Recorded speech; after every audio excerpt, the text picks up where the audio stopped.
Hello, Sean here from Tiger Box, and today we're talking about the Tiger Box wiring harness, a single point wiring harness here.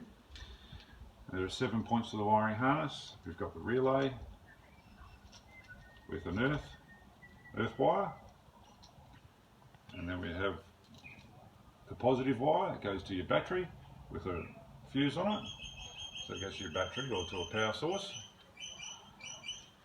And then we have the switch that goes through to your dash. And to get it through to your dash, we have a plug here.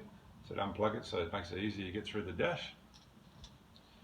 And to operate that switch, you need this power line to go to the high beam wire on your vehicle. You can either solder that to your vehicle, or you can use a scotch to connect it.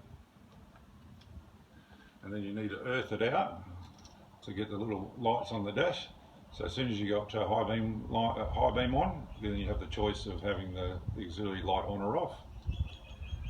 And then you got a single point harness to the lights, or you order a double Deutsch plug harness.